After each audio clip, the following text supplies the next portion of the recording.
नाही, मला तुझे प्रेम दिसत नाहीये. उलट मला मिळवण्याचा तुझा वेडेपणा आणि मला साध्य करण्याची आवड दिसते. रमन प्रीतीला रागाने म्हणाला. आता पुढे. रमनचे बोलणे ऐकून प्रीती खूप चिडली.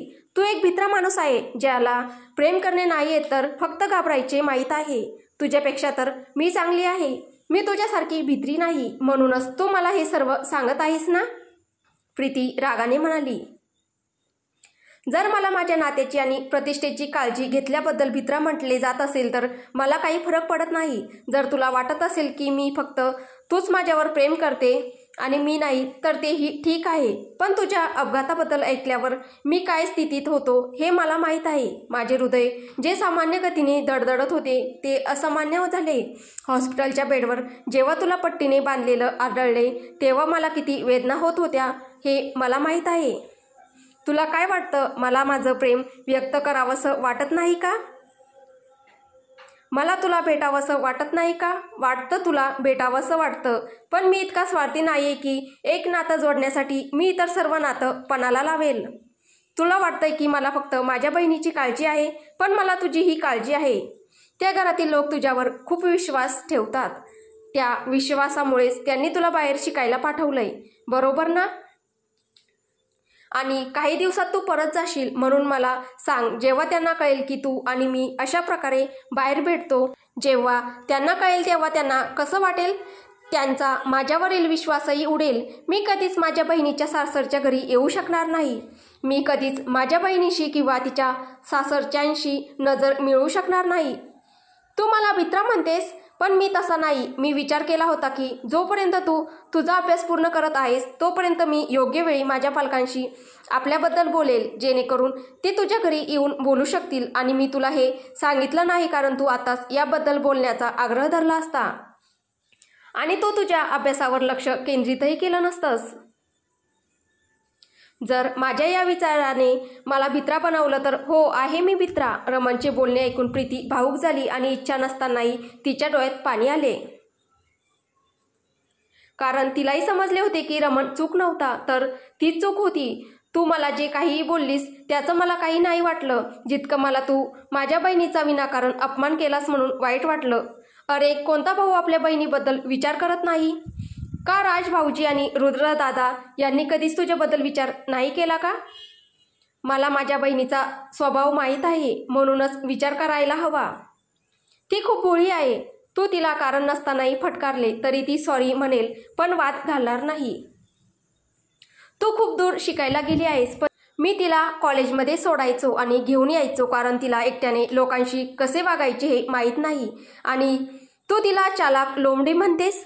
तुला काय वाटतं की तिने तुझ्याबद्दल माझ्याकडे तक्रार केली होती, पण ती तर मला म्हणाली की तिची चूक होती. तिने पुन्हा पुन्हा प्रश्न विचारायला नको होते. तुला कारण लागलेलं होतं, पण तू तर काहीतरी वेगळे समजलीस. प्रीती, जर तू माझं प्रेम आहेस तर माझी बहीण माझा अभिमान आहे. मी तिच्यावर खूप प्रेम करतो आणि म्हणूनच मी स्वतः आज तुला सांगत आहे की आतापासून मला तुझ्याशी काही देणे घेणे नाही, कारण मला तुझा स्वभाव कळला आहे. भविष्यात तू असे काही करशील किंवा बोलशील ज्यामुळे मला खूप त्रास होईल, म्हणून तू माझ्यापासून दूर राहणेच बरे. कृपया माझी विनंती मित्र म्हणून स्वीकार. रमन हात जोडून म्हणाला आणि त्याच्या डोळ्यात अश्रू होते. रमनप्रमाणे प्रीती देखील खूप रडत होती. तिला तिच्या चुकीचा पश्चाताप होत होता, पण आता काही उपयोग नव्हता. ठीक आहे रमन, आता मी तुला कधीही त्रास देणार नाही. मी वचन देते, पण मला शेवटचे एकदा सांगायचे आहे की मी तुला खूप प्रेम करते आणि तुला गमावण्याच्या भीतीने मी ते सर्व केले जे मी करायला नको होते. मी माझ्यावर प्रेम करणाऱ्या सर्वांना दुखावले. राज भैया, प्रिया बहिणी आणि सर्वात महत्त्वाचे म्हणजे तुला रमन. मला माफ कर आणि माझ्याकडे यापेक्षा जास्त शब्द नाहीत. स्वतःची काळजी घे. असे म्हणत प्रीती तिथून रडत निघून गेली. रमनही तिथून आत गेला आणि एका कोपऱ्यात उभा राहिला आणि रडू लागला. त्यालाही प्रीती खूप आवडायची, पण त्याने कधीच विचार केला नव्हता की हे प्रेम असे संपेल. दुसऱ्या बाजूला संध्याकाळचे 5 वाजले होते. राज उठला होता आणि तयारीला लागला होता, पण प्रिया अजूनही झोपली होती. त्यानेही प्रियाला उठवले नाही. त्याला प्रियाने अजून थोडा वेळ विश्रांती घ्यावी असे वाटत होते. तो तयार झाल्यावर तो प्रियाला उठवायला गेला. प्रथम तो बेडवर तिच्या शेजारी बसला. प्रियाने तिच्या मानेपर्यंत ब्लँकेटने स्वतःला झाकले होते. फक्त तिचा चेहरा दिसत होता. राज तिच्या चेहऱ्याकडे पाहू लागला. तिचा चेहरा एका निष्पाप मुलीसारखा होता आणि आज तिचे लाल ओठ अधिक लाल झाले होते आणि याचे कारण राज होते. राजने प्रियाच्या कपाळाचे हळूवार चुंबन घेतले आणि मग हसायला लागला. थोड्या वेळाने त्याने प्रियाचे नाव 2-3 वेळा घेतले, ज्यामुळे प्रिया जागी झाली आणि तिने डोळे किलकिले करत उघडले आणि तिच्यासमोर राज उभा पाहिला. दोघांचे डोळे भिडले, पण शांतता कायम होती. राजने दुपारी केलेल्या सर्व गोष्टी आठवून प्रियाचे ओठ उजळले आणि तिने आपले हसू लपवण्यासाठी ब्लँकेटने चेहरा झाकला. हे बघून राजही हसला आणि त्याने प्रियाच्या चेहऱ्यावरून ब्लँकेट काढून टाकले. तोपर्यंत त्याने त्याचे हसू लपवले होते. काय झालं आणि तुला झोप येत आहे का? राज हे मुद्दाम म्हटला. प्रियाने हळूच मान नाही मध्ये हलवली. मग तुला लाज वाटते आहे का? राजने प्रश्न केला. प्रियाने यावर प्रतिक्रिया दिली नाही, फक्त पापण्या खाली केल्या. तू तुझ्या पापण्या खाली केल्या आहेत याचा अर्थ तू माझ्यापासून लाजते आहेस? राज तिला त्रास देत म्हटला. पण प्रिया परेशान झाली नाही. ती उठून बसली आणि राजला मिठी मारली. राज काही प्रतिक्रिया देण्यापूर्वी तिने राजचा चेहरा आपल्या दोन्ही हातात धरला आणि त्याच्या संपूर्ण चेहऱ्याचे चुंबन घेतले आणि त्याला परत मिठी मारत म्हणाली, आय लव्ह यू राज. हे ऐकून राज हसला आणि त्यानेही प्रियाला प्रेमाने मिठी मारली आणि म्हणाला की ही खूप चांगली गोष्ट आहे. पण तो ते नाही म्हणाला जे प्रियाला तिच्या आय लव्ह यूच्या बदल्यात ऐकायचे होते. ठीक आहे, आता लवकर तयार हो. हे बोलून राज प्रियापासून वेगळा झाला आणि प्रियाला तिचे उत्तर न मिळाल्याने ती उदास चेहऱ्याने बेडवरून तयार होण्यासाठी उठली. काही वेळाने राज, प्रिया आणि राजचे 2 मित्र आणि त्यांच्या बायका जयपूरच्या मार्केटमध्ये फिरायला निघाले. ते रस्त्याने चालत होते. तन्मयने त्याच्या पत्नीचा हात धरला होता आणि निधी हर्षचा हात धरून होती. पण राज आणि प्रिया एकत्र चालत होते, पण त्यांनी हात धरले नव्हते. राजने राखाडी गोल गळ्याचा टी-शर्ट आणि काळी पॅन्ट घातली होती आणि प्रियाने काळ्या लेगिजवर लाल कुर्ती घातली होती. तिच्या कपाळावर एक छोटी टिकली होती, ओठांवर लिपस्टिक होती आणि तिचे केस मोकळे होते.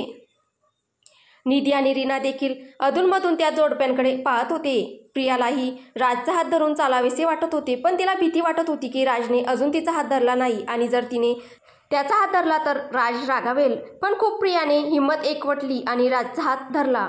मग राज प्रियाकडे पाहू लागला. त्या लोकांनी एकमेकांचे हात धरले आहेत, म्हणून मलाही असेच तुमच्यासोबत चालावेसे वाटते, प्रिया राजला म्हणाली. जर ते तसे चालत आहे तर आपल्यालाही तसंच चालावे लागेल असं आहे का? राजने आपली एक भुवई उंचावत म्हटले.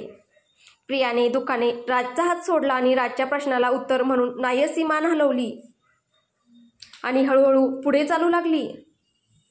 राज मागे राहिला, म्हणजेच तो प्रियाच्या मागे चालू लागला आणि मग जेव्हा प्रियाने राजकडे पाहण्यासाठी मागे वळून पाहिले तेव्हा तिला दिसले की राज एका दुकानाजवळ उभा होता आणि मुलींसाठी असलेल्या टोप्यांकडे पाहत आहे.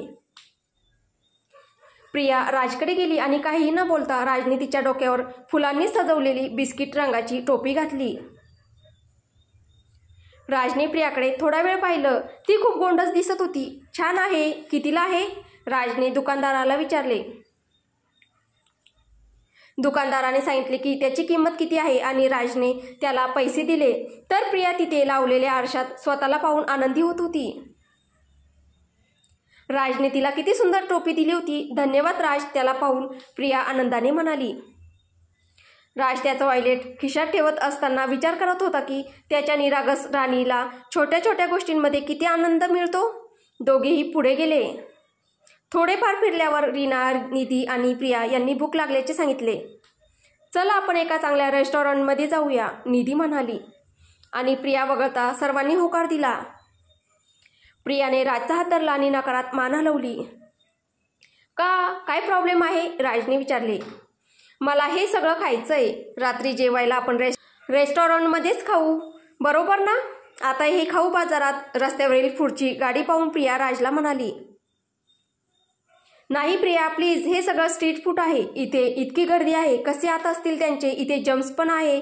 नाही इथे नको, एखाद्या चांगल्या रेस्टॉरंटमध्ये जाऊ, निधी प्रियाला थांबवत म्हणाली. प्रिया पुन्हा निराश झाली आणि तिने हो म्हणून मान हलवली. तुला स्ट्रीट फूड खायचे असताना तू डोके का हलवत आहे? राज प्रियाला म्हणाला. ते या म्हणाल्या ना की तुला इथे खायचे आहे की नाही? रस्त्यावरील स्ट्रीट फूड गाड्यांकडे बोट दाखवत राज म्हणाला. मला खायचे आहे, प्रिया हळूच म्हणाली. मग बस, मी तुला खायला घालतो, राज प्रियाला म्हणाला आणि प्रियाच्या ओठांवर हसू आले. तुम्ही लोक रेस्टॉरंटमध्ये एन्जॉय करा, आम्ही इथे खात आहोत, आपण पुन्हा भेटू, राज त्याच्या मित्रांना म्हणाला आणि प्रियाचा खांदा धरून तो तिथून निघून गेला. हा एक वेगळाच पीस आहे. प्रियालाही तो काय करतो आणि काय करत नाही याचा विचार करून करून चक्कर येत असेल. हर्ष जेव्हा हे मस्करीत म्हणतो तेव्हा तन्मयही हसतो. अरे यार निधी, प्रिया बरोबर बोलत होती, आपण रात्री हॉटेलमध्ये जेऊ. आता आपण हे सगळे चाट, कचोरी आणि आणखीन माहीत नाही काय काय टेस्टी टेस्टी पदार्थ आहे, चला आपण पण इथेच खाऊ. हर्ष जेव्हा निधीला हे म्हणतो तेव्हा निधी त्याच्याकडे एकटक पाहते आणि त्यावर हर्ष गप्प बसतो. चल यार, आपण यांना जे हवे ते खाऊ घालूया, नाहीतर इथे रामायण सुरू होईल, असे म्हणत हर्ष तन्मयसोबत पुढे जातो आणि निधी, रीना त्यांच्या मागे जातात. प्रिया तिथे एका बाकावर बसली होती जिथे राजने तिला बसवलं होतं. थोड्या वेळाने राजने दही वडा, 2 प्लेट्स आणि कचोरी आणल्या ज्याची चाट तयार केली होती. प्रिया हे सर्व खात आनंद घेत होती आणि तिला आनंदी पाहून राजला आराम वाटत होता. त्याने त्याचे प्रेम कधी व्यक्त केले नाही, पण जेव्हा प्रिया आनंदी होती तेव्हा राजला खूप बरे वाटायचे.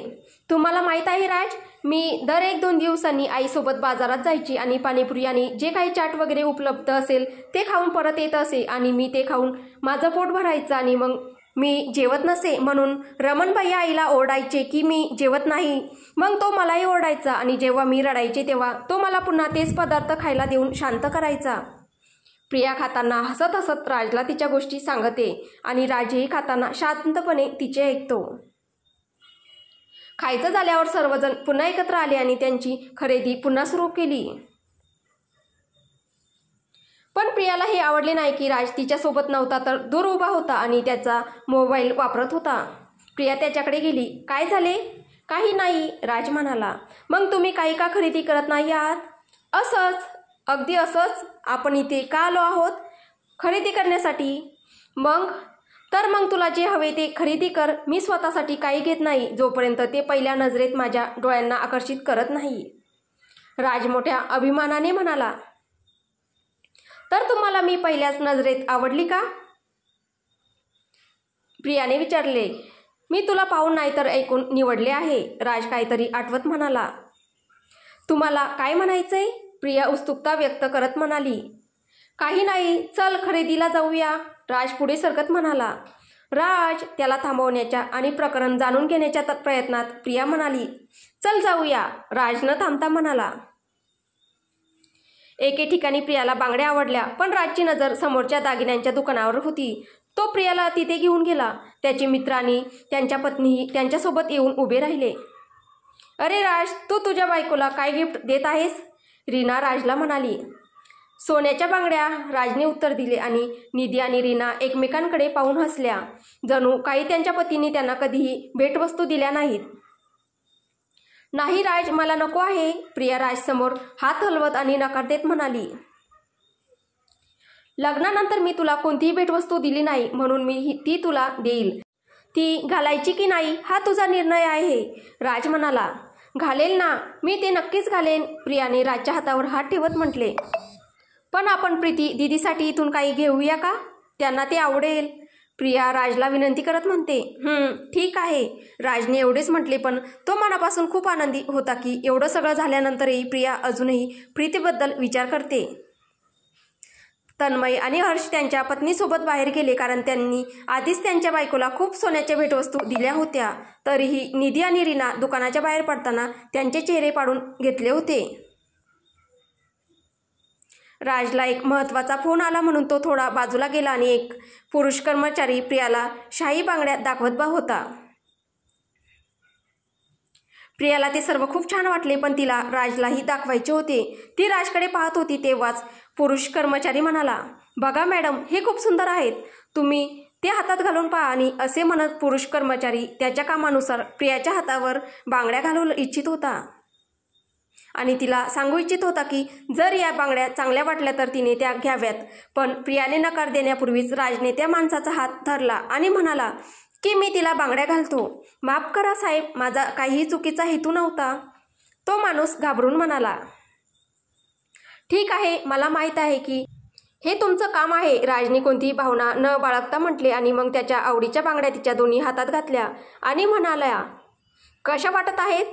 जर तुला आवडल्या तर ठीक आहे, नाहीतर तू तुझ्या आवडीच्या घेऊ शकतेस. मला ह्याच हव्या आहेत, प्रिया खूप आनंदी होत म्हणाली. तिची ही कृती पाहून राजलाही हसू आवरता आले नाही आणि त्याच्यासोबत पुरुष कर्मचारीही हसायला लागले. प्रियाने प्रीतीसाठी छान असे कानातले घेतले आणि राजने सर्व पैसे दिले आणि प्रियाला सोबत घेऊन निघून गेला. तर पुढे काय होईल हे आपल्याला पुढच्या भागात पाहायला भेटेल. तुम्हाला ही कथा कशी वाटते आहे कमेंटद्वारे नक्की कळवा आणि कथा आवडत असेल तर व्हिडिओला लाईक करा, शेअर करा. कथेचे पुढील भाग ऐकण्यासाठी आपल्या चॅनलला सबस्क्राईब करा. धन्यवाद.